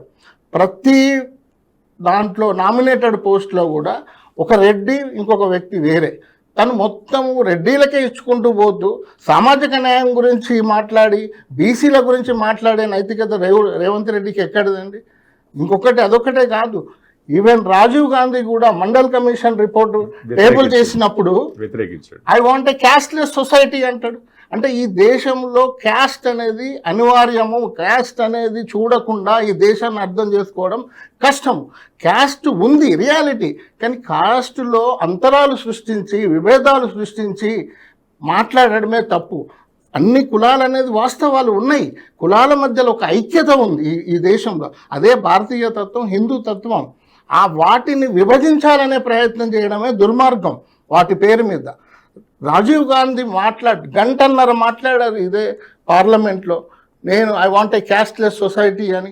అంటే తన నెహ్రూ తర్వాత 10 సంవత్సరాలు, దాదాపు 10 సంవత్సరాలు ఇందిరాగాంధీ మండల్ కమిషన్ రిపోర్టును బయటపడేసింది. అంటే ఈ ముగ్గురు చేసిన దానికి ముందు క్షమాపణ చెప్పాలి రాహుల్ గాంధీ. పెద్దగా ఏదో మాట్లాడుతూ మీరెంతో మీకు అంత వాటా ఇస్తా అని మాట్లాడుతూ. ఇంకా అతి విచిత్రమైన విషయం ఏంటంటే కులగణన ద్వారా సామాజిక న్యాయం చేసి రాహుల్ గాంధీని ముఖ్యమంత్రి చేస్తారట. ఈ దేశంలో ఇంకా వేరే కుటుంబాలు లేవు, ఎవరు మేధస్సులు లేవు కాంగ్రెస్ పార్టీలో. అదే కుటుంబాన్ని చేయడానికి ఈ సామాజిక న్యాయం అనేది ఎందుకు మాట్లాడడం? అంటే ఈ కులము, కుటుంబము ఇదేనా వీళ్ళకి వచ్చింది? ఇంకొకటి వీళ్ళ విచిత్రంగా మాట్లాడుతుంటారు. ఉదయపూర్ డిక్లరేషన్లో ఏం చెప్పారు వీళ్ళు? ఒక పార్లమెంటుకు 2 ఎమ్మెల్యే ఇస్తా అన్నారు. మొన్న అది 19 సీట్లు ఇచ్చారు. మన దగ్గర 17 ఉంటే 34 సీట్లు ఇవ్వాలి, అది తుంగలో దొక్కేశారు. అంటే బీసీలను మరొకసారి మోసం చేయడం కోసము రకరకాలమైన వాదనలు తీసుకొస్తున్నారు. అదే నరేంద్ర మోడీ గారు బీసీల కోసం కట్టుబడి పనిచేస్తున్నారు. అనేక పథకాలు, విశ్వకర్మ యోజన కావచ్చు, చిన్న కూరగాయలు అమ్ముకునే వాళ్ళ కోసం పనిచేస్తున్నాడు. తర్వాత అన్నిటికన్నా యూనివర్సిటీలలో కూడా బీసీలు వస్తున్నారు. తర్వాత అసలు యూనివర్సిటీలలో బీసీలు నాట్ ఫౌండ్ అని పంపింది మొన్నటి వరకు. అట్లాంటిది వేల సంఖ్యలో యూనివర్సిటీలలో ప్రొఫెసర్స్ జాయిన్ అవుతున్నారు. లా యూనివర్సిటీలలో కూడా బీసీ రిజర్వేషనే లేకుండేది, అట్లాంటిది 27% బీసీ రిజర్వేషన్ ఇంప్లిమెంట్ అవుతుంది. కేంద్రీయ విద్యాలయాలలో, సైనిక్ స్కూళ్ళల్లో కూడా బీసీ రిజర్వేషన్స్ ఇంప్లిమెంట్ అవుతుంది. ఇంత చిత్తశుద్ధిగా నరేంద్ర మోడీ గారు బీసీల కోసం పనిచేస్తే నువ్వు బీసీ కాదు అని మాట్లాడుతుంటే నీ అవివేకం. నిజంగా చెప్పాలంటే నరేంద్ర మోడీ గారు బీసీ వర్గాల నుండి వచ్చిన ఒక మహోన్నతమైన వ్యక్తి. ఆయనను ఒక కులానికో ఒక మతానికో చూడనవసరం. ప్రపంచ దేశాలన్నీ కూడా అతన్ని కొనియాడుతుంటే ఆయన కులం మీద ఒక సంకుచితమైన కామెంట్లు చేసి, అది కూడా రాహుల్ గాంధీ చేసిన అవుట్డేటెడ్ కామెంట్ చేసి, ఈయనేదో రాహుల్ గాంధీ అపాయింట్మెంట్ కోసం తిరుగుతున్నాడు, అపాయింట్మెంట్ వస్తలేదు అనేది ఢిల్లీ ప్రెస్ మీడియాలో ఉన్న మిత్రులు చెప్తున్నారు. రేవంత్ రెడ్డి గారికి అపాయింట్మెంట్ దొరకలేదట. ఆయనను సంతోషపరచడం కోసమే ఇట్లాంటి కామెంట్ చేస్తున్నాడా, లేదంటే ఇక్కడ జరుగుతున్న కులగణన మీద జరుగుతున్న వ్యతిరేకతను డైవర్ట్ చేయడం కోసము చేస్తున్న ఎత్తుగడ తప్ప రేవంత్ రెడ్డి గారు ఇప్పటికైనా కూడా బీసీల గురించి మాట్లాడే నైతికత లేదు మీకు. ముందు మీకు దమ్ముంటే ఒక ఉప ముఖ్యమంత్రిని పెట్టండి, దాదాపుగా 4-5 బీసీ మంత్రులను పెట్టండి. ఆ తర్వాతనే మీరు బీసీల గురించి మాట్లాడండి. బీసీల గురించి మాట్లాడండి, మోడీ గారి కులం గురించి మాట్లాడే నైతికత అప్పుడు మీకు ఏర్పడుతుంది. అంతవరకు మీరు మీ స్థాయి కాదు, మీరు ఆకాశం వైపు ఉమ్మేస్తున్నారు. అది మీకు అర్థం కావట్లేదు, మీ స్థాయి మర్చిపోతున్నది. అయినా మీరు ఒక ముఖ్యమంత్రి, ఈ రాష్ట్రాన్ని మీరు గౌరవించక తప్పదు.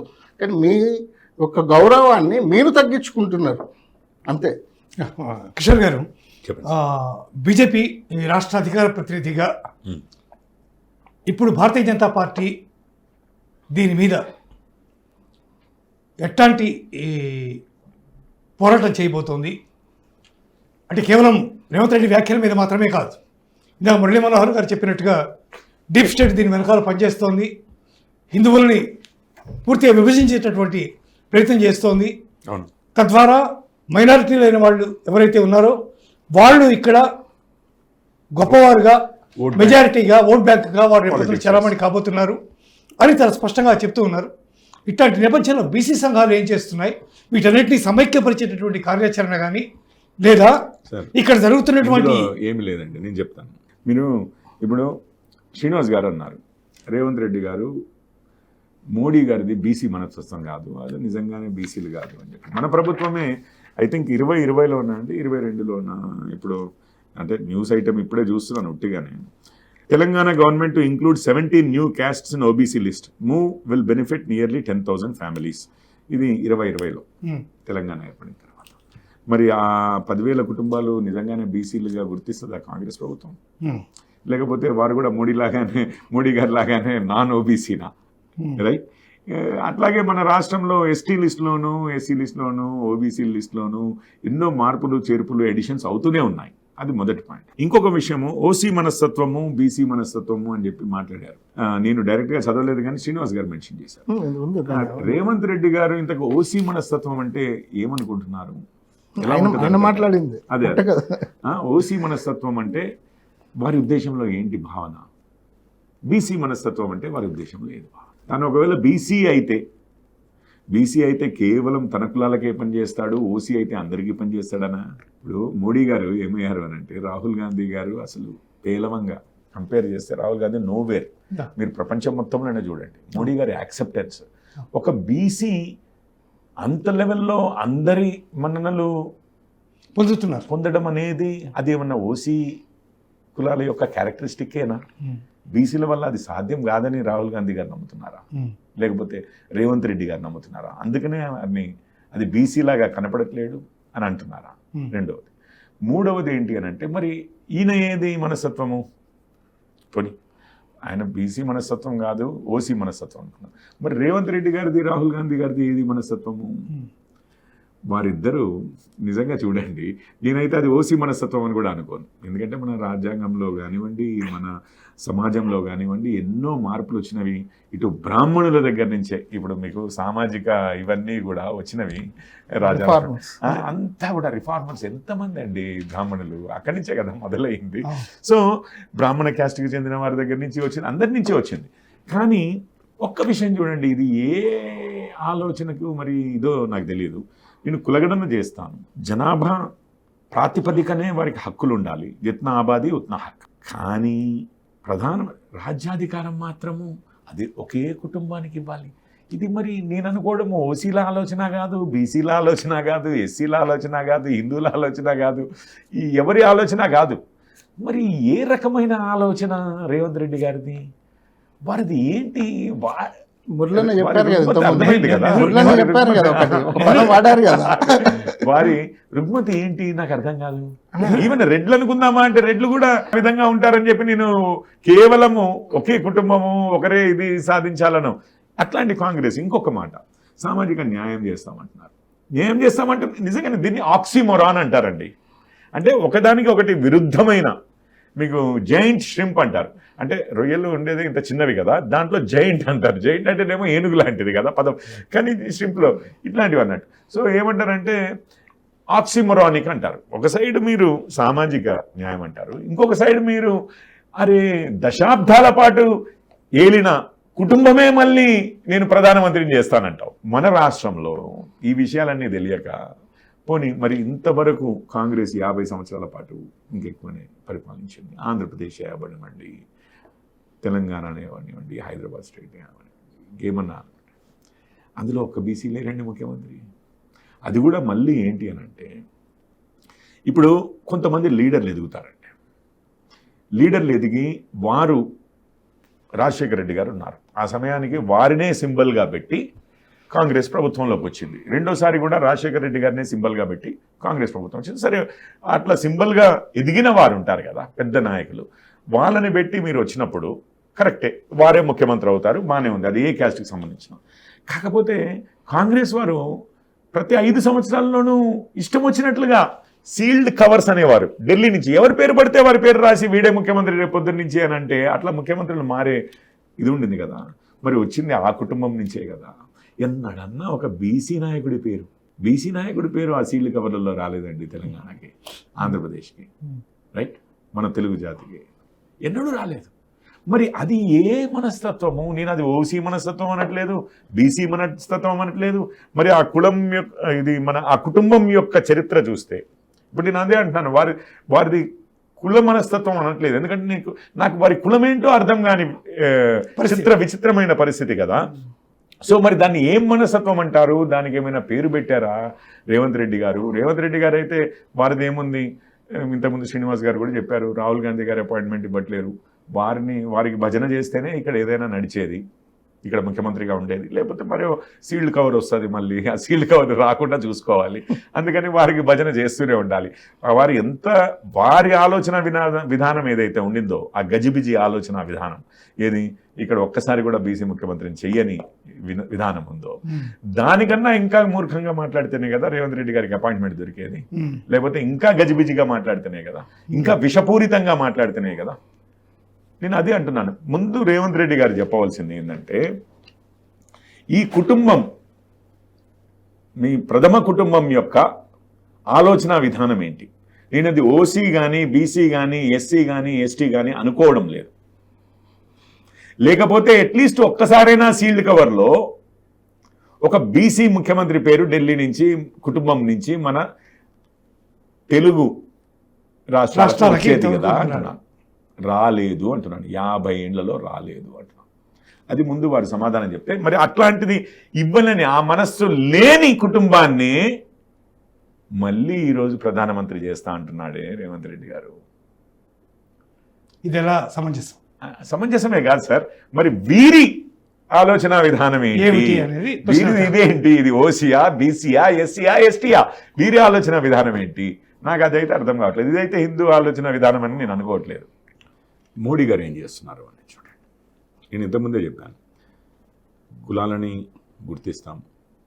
గుర్తించాలి, అందరము అసమానతలని గుర్తించాలి, చేయూతని ఇవ్వవలసిన వారికి ఇవ్వాలి. కానీ ఇక్కడ ప్రయత్నం ఏంటంటే చిచ్చు పెట్టే ప్రయత్నానికి గత 10 సంవత్సరాలుగా 11 సంవత్సరాలుగా మోడీ గారు ఏం చేస్తున్నారో చూడండి. చేయవలసిన పనులన్నీ చేస్తున్నారు. ఇప్పుడే national commission for backward classes ఉంది, దానికి ఒక రాజ్యాంగబద్ధత ఇవ్వడమే కానివ్వండి. ఉమెన్ గురించే అనండి, ఎప్పటి నుంచో పెట్టిన 3వ వంతు రిజర్వేషన్లు చట్టసభల్లో అనండి, దాని గురించి అయినా వారు చేసింది చూడండి. లేకపోతే ఇతరత్ర మన పేదవారికి అని అన్నప్పుడు మీరు ఎస్సీ ఎస్టీసే కానివ్వండి, బీసీసే కానివ్వండి, ఎక్కువగా పేదరికంలో ఉన్న వారికి. అందుకనే కదా బ్యాక్వర్డ్ క్లాసెస్ అన్నది కూడా. ఈవెన్ మీరు పద్మ అవార్డులు తీసుకుంటే మన ఇండ్ల విషయం అంటే కదా సార్, ఇది సాచురేషన్ మోడల్ మనం చేసేది ఏంటి. మన ఇండ్ల విషయం తీసుకోండి, కరెంటు విషయం తీసుకోండి, టాయిలెట్ల విషయం తీసుకోండి, గ్యాస్ కనెక్షన్ల విషయం తీసుకోండి, ఆ బేసిక్ అమ్యూనిటీస్ అంటారు చూసారా, పేదరికంలో నుంచి అందరినీ తీసుకొచ్చి ఇవన్నీ కూడా, ఇవి లేకపోవడం కూడా ఒక సామాజిక వివక్ష క్రియేట్ చేస్తుంది. మీరు ఒకటి చూడండి, ఒక టాయిలెట్ లేదు ఒక ఇంట్లో అంటే వారి స్త్రీలు వివక్షకు గురవ్వరు అని చెప్పి మీరు అంటే మాత్రమే అన్యాయమే, అంతే కదా, మనకు తెలుసు కదా. సో ఇవన్నిటిని కూడా రూపుమాపుతూ, అసలు కులాలు ఉంటాయి, హిందూ మతంలో ఉంటాయి, వేల సంవత్సరాల నుంచి వస్తున్నాయి, లేకపోతే వందల సంవత్సరాల నుంచి వస్తున్నాయి. అవి ఇప్పట్లో రూపుమాపి ఈ రోజే పోయేది. కానీ కులతత్వం ఏది, క్యాస్టిజం అనేది ఉంది చూసారా, దాన్ని మాత్రం రూపుమాపడానికి, అందరినీ పైకి ఎత్తడానికి చేస్తూనే ఉన్నాము. విశ్వకర్మ యోజన అన్నారు ఇంతకుముందే, దాని తర్వాత స్వనిధి అన్నాము, దాని తర్వాత స్త్రీలకి ఎస్పెషల్లీ ముద్రా లోన్ల విషయం అన్నాము. ఎన్నో విధాలుగా వారి విద్యకే కానివ్వండి, వైద్యానికే కానివ్వండి, సోషల్ ఎడ్యుకేషనల్ అన్ని విధాలుగా కూడా, ఎకనామిక్ అన్ని విధాలుగా కూడా అప్లిఫ్ట్మెంట్ కోసం అందరి కోసము ప్రయత్నిస్తూనే ఉన్నాం. సో ఇప్పుడు ఇదో దీన్ని ఒక విధంగా అంటే రాజకీయంగా ఇప్పుడు మనము ఏమంటున్నామంటే, చిచ్చు పెట్టడానికి ప్రయత్నిస్తున్న ఈ చర్చలో ఇంకొంచెం యాడ్ చేసే బదులు బీజేపీ పరంగా ఏమంటున్నామంటే, రెండు మాత్రము మూల సూత్రాలు ఉన్నాయండి. అంబేద్కర్ గారి ఆలోచన విధానమే, మతపరమైన రిజర్వేషన్లు ఈ దేశంలో చెల్లవు మన రాజ్యాంగం ప్రకారం, రైట్. అది తప్పనిసరిగా ఆ స్టాండ్ మీద మేము నిలబడి ఉంటాము. ఎవరు ఏ ప్రయత్నాలు చేసినా దానికి అవి కానివ్వం అన్నది. సో ఇప్పుడు రెండో విషయం, ఇప్పుడు కర్ణాటకలోను తెలంగాణలో చేశారు. ఇప్పుడు కేంద్ర ప్రభుత్వము విషయం మాట్లాడుతున్నారు. మనం ఇక్కడ అధికారంలో ఉంటే ఏం చేస్తామనేది కూడా అమిత్ షా గారే చెప్పారు. మళ్ళీ తిరిగి ఎవరైతే నిజంగా బ్యాక్వర్డ్ క్లాసెస్ ఉన్నారో సమాజంలో, ఏదైతే సామాజిక వివక్షకి కొన్ని గురవుతున్నారో, శతాబ్దాలుగా గురయ్యారో వారికే రిజర్వేషన్స్ అని చెప్పేది, మళ్ళీ ఆ ప్రిన్సిపల్కి మళ్ళీ బ్యాక్ తీసుకొస్తాము, ఈవెన్ ఈ రాష్ట్రాల్లో కూడా అని చెప్పారు. దానికి నిలబడి ఉన్నాము. సో ఈ రెండు విషయాలు జరుగుతూనే ఉంటాయి. కానీ మనం ఏంటి అని అంటే, యూనిఫై చేసే విషయాల మీద మన ఫోకస్ అండి. దేశాన్ని ఎస్పెషల్లీ మన అంటే ఈ డివిజన్స్ ఎన్నో ఉన్నాయి, యూనిటీ ఇన్ డైవర్సిటీ అంటారు. మీకు ఒక విషయం తెలుసు కదా, భిన్నత్వంలో ఏకత్వం. మీకు ఈ దేశంలో భిన్నత్వం మీద పనిచేసేదేమో, భిన్నత్వం ఉంది కదా, భిన్నత్వం మంచిదే, ఎరుపు రంగు ఉంది, పసుపు రంగు ఉంది, ఇది ఉంది, అది ఉంది, నలుపు రంగు ఉంది, ఇవన్నీ ఉన్నాయి కదా, అది భిన్నత్వం కదా. అన్నిటినీ కలిపితే మళ్ళీ ఆఖరికి వచ్చేది వైట్ లైటే అన్న టైప్లో మనం చిన్నప్పుడు నేర్చుకున్నాం కదా, వైట్ లైట్ నుంచే కలర్లు వస్తాయి, మొత్తం ఏకమైతే ఒకటే అని చెప్పి. భిన్నత్వం మీద తమ మొత్తం రాజకీయాన్ని నడిపే పార్టీలేమో కాంగ్రెస్ అండ్ ఆ ఆలోచన విధానాన్ని ఫాలో అయ్యే అనుబంధం. ఈవెన్ బీఆర్ఎస్ అయినా అదే ఆలోచన, ఇంకెవరైనా కానీ డిఎంకే అయినా అదే ఆలోచన, టీఎంసీ అయినా అదే ఆలోచన, ఎస్పీ, బీఎస్పీ, ఎవరిని చూసినా దేశంలో ఆర్జేడీ, ఏది తీసినా కూడా ఇండి కూటమిలో లేనివారు కూడా అండి, అంటే బయటికి కనపడలేని వారు కూడా మన బీఆర్ఎస్ఏ ఉంది, వారి కూటమిలో లేమంటారు. కానీ వారు ఇదే డివిజివ్ పాలిటిక్స్, రైట్. ఈ డివిజివ్ పాలిటిక్స్ ఒకవైపు అయితే, భిన్నత్వం మీద వారి దృష్టి, విభజించి పాలించు అనేది వారిది. మనదేంటి, విభజించి పాలించడం వల్లనే మన దేశము బ్రిటిష్ వారి చేతిలోకి వచ్చింది, దాని తర్వాత ఎన్నో అరాచక శక్తుల చేతుల్లోకి దేశము నష్టపోయింది అనేది. మనం విభజించబడింది, రైట్. మనము ఏకత్వం మీద ఫోకస్ చేసే పార్టీ మాది. మేము వారు ఈ పని చేస్తూ ఉండగా మా ఫోకస్ అంతా కూడా ఈ భిన్నత్వంలో ఏకత్వాన్ని సాధించే పని మాది. వారు ఆ ఏకత్వం కాకుండా కేవలం భిన్నత్వం గురించే మాట్లాడతారు. మీరు ఎన్నడన్నా చూడండి, రాహుల్ గాంధీ గారు ఏకత్వం గురించి ఒక్కసారన్నా మాట్లాడారేమో చూడండి. మతాల పరంగా డివిజన్స్ మాట్లాడతారు, కులాల పరంగా డివిజన్స్ మాట్లాడతారు, రాజకీయ నాయకులు ప్రాంతాల పరంగా డివిజన్లు మాట్లాడతారు. ద్రవిడియన్ అంటారు, నార్త్ ఇండియన్ అంటారు. ఇక వాళ్ళ ఓవర్సీస్ ప్రెసిడెంట్ అయితే ఆ నార్త్ ఈస్ట్ వాళ్ళంతా చైనీస్ లాగాను, సౌత్ ఇండియన్స్ అంతా ఆఫ్రికన్స్ లాగాను, వెస్ట్ ఇండియన్స్ అంటే గుజరాతీ ఈ ప్రాంతం వాళ్ళంతా, పంజాబ్ వీళ్ళంతానేమో మన ఈ ముస్లిం నేషన్స్ అని కాదు, అరబ్ నేషన్స్ అంటాం, అరబుల్ లాగా ఉంటారు. ఇంకా నార్త్ వాళ్ళు యూరోపియన్స్ లాగా ఉంటారు. ఈ విధంగా ఎన్నడూ వారు ఏకత్వం గురించి, భారతదేశ ఏకత్వం గురించి మాట్లాడింది లేదు. దాని మీద నిజంగానే బిలీవ్ చేసి ఉంటుంటే నిజంగానే భారత్ 3 ముక్కలు అయ్యి ఉండేది కూడా కాదు. ఎందుకంటే ఆ ఆలోచన ఉండుంటే ఆ శక్తులను అంత ఎదగనిచ్చేవారు కాదు, వాళ్ళకి ఛాన్స్ ఇచ్చేవారు కాదు, ఏది జరిగేది కాదు. కానీ వారి రాజకీయమే, వారి ఆలోచన విధానమే ఈ భిన్నత్వం ఏదైతే ఉందో మన దేశంలో, ఆ భిన్నత్వాన్ని వాడుకొని రాజ్యాధికారం సాధించాలని. మేమేమంటామంటే రాజ్యాధికారం కాదమ్మా. వాజ్పేయి గారి స్పీచ్ విన్నారు కదా పార్లమెంట్లో. రాజ్యాధికారం కాదు. భారత్ ఈ రోజుకు ఉంటుంది, రేపటికి ఉంటుంది, ఎల్లకాలం ఉంటుంది. మనం వస్తూ ఉంటాం, పోతూ ఉంటాం. మనం అధికారం ఉందా లేదా అనేది కాదు ముఖ్యం. ఏకత్వం ఎట్లా సాధించాలి, ఈ దేశంలో ఏకత్వం ఉంది, దాన్ని ఎట్లా మనం సెలబ్రేట్ చేసుకోవాలి అన్నది మనం చేస్తూ ఉంటాము, వారు అది చేస్తూ ఉంటారు. సో ఇప్పుడు వారి చట్రంలోకి మేమెళ్ళి ఇరుక్కుంటామా, మా ఆలోచన విధానంలోకి వారిని తీసుకురాగలుగుతామా అంటే ఒక విషయం, ఈ 2 ఫోర్సెస్ ఇట్లాగే ఉండేవి. గుడ్ అండ్ ఈవిల్ అంటారు. ఇప్పుడు సంభవామి యుగే యుగే అని ఎందుకన్నారు? దేవుడికైనా కానీ యుగ యుగానికి మళ్ళీ తాను రావాల్సిన అవసరం వచ్చింది. ఎందుకంటే చెడును ఒక్కసారి నాశనం చేస్తే అయ్యేది కాదు. ఈ ఆలోచన, ఈ డివిజివ్నెస్ ఉంటూనే ఉంటుంది, ఒక రూపంలో కాకపోతే ఇంకొక రూపంలో. దీన్ని యూనిఫై చేయగలిగేది ఆలోచన అది ఉంటూనే ఉంటుంది. అండ్ ఆ యుద్ధం ఎప్పటికీ నడుస్తూనే ఉంటుంది అనే టైపులోనే ఉంటుంది. కాకపోతే ఇండియన్స్ మన ఆలోచన విధానము, మన ఫిలాసఫీ వసుదైవ కుటుంబకం అన్నట్టుగా ఈ మన భారతే కాదు అసలు ప్రపంచమే ఒకటి అని అనుకునే ప్రజలందరిలో అవేర్నెస్ వచ్చినప్పుడు అండి. ఇది లేదు అవేర్నెస్ ఉంది. మనము ఇంత టైట్గా ఎన్ని విచ్ఛిన్నరకర శక్తులు ఆ రోజంటే బ్రిటిష్ కాలంలో, బ్రిటిష్ సమయంలో మనం అంతా వీక్గా ఉండి నిజంగానే లక్షల మంది ఈవెన్ తిండి లేక చనిపోయిన, మీకు తెలుసు కదా వెస్ట్ బెంగాల్ ఫెమిన్స్, ఇవన్నీ కూడా అట్లాంటి సమయం అది. ఈరోజు పరిస్థితి లేదు. విదేశాల్లో ఉన్నవారైనా, స్వదేశంలో ఉన్నవారైనా భారతీయులంటే ఈరోజు ఎంతో ప్రైడ్ తీసుకుంటున్న సందర్భం అనేది. ఈ ఆలోచన విధానాన్ని చాలా వరకు కట్టడి చేశాము, ఇంకా కూడా చేస్తాం. ఇది ఇవాటి ప్రత్యేక చర్చా కార్యక్రమం. దీంట్లో భిన్నమైనటువంటి అభిప్రాయాలన్నీ కూడా వ్యక్తమైనప్పటికీ కూడా మురళీ మనోహర్ గారు ఒక రకమైనటువంటి వ్యవహార శైలిలో ఆయన మాట్లాడిన, శ్రీనివాస్ గారు కానీ లేకపోతే పోరెడ్డి గారు కానీ అందరూ కూడా ఏ రకమైనటువంటి ఎత్తుగడలతో కాంగ్రెస్ పార్టీ ముందుకెళ్తోంది, దాన్ని ఏ రకంగా మళ్ళీ ఎదుర్కోవాలి అనే అంశాన్ని చాలా విస్పష్టంగా దీని గురించి వివరించడం జరిగింది. మొత్తం బీసీలందరూ కూడా సమైక్యంగా, యునైటెడ్గా ముందుకు వెళ్ళి తమ యొక్క రాజ్యాధికారం కోసం తాము నిజంగా పోరాటం చేసినటువంటి రోజు దీంట్లో ఇటువంటి అవ్యవస్థలన్నీ ఏర్పడే పరిస్థితి లేదు. అందువల్ల ఎవరు ఏ రకమైనటువంటి విచ్ఛిన్నకర వ్యవహారాలు చేసినా కూడా ఖచ్చితంగా దాన్ని తిప్పికొట్టేటటువంటి స్థితి భారతీయులకి, ముఖ్యంగా హిందువులకి ఉంది అనేది ప్రగాఢమైనటువంటి విశ్వాసంగా వాళ్ళందరూ కూడా నొక్కి ఒక్కడిస్తున్నారు. అందువల్ల బీసీలందరూ మళ్ళీ ఒకసారి యునైటెడ్ అవ్వాల్సినటువంటి అవసరం, అగత్యం కూడా కనిపిస్తోంది. చూస్తూనే ఉండండి నేషనల్ స్టాప్ NHTV. ఈ వీడియో మీకు నచ్చినట్టయితే లైక్ చేయండి, 10 మందికి షేర్ చేయండి. అలాగే కామెంట్ల రూపంలో మీ అభిప్రాయాలను మాతో పంచుకోండి. Nationalist hub group of channels ను సబ్స్క్రైబ్ చేసుకుని తెలుగునాట జాతీయవాద జర్నలిజాన్ని ప్రోత్సహించండి. ఈ వీడియో కింద ఉన్న బెల్ ఐకాన్ పై క్లిక్ చేయడం మర్చిపోవద్దు.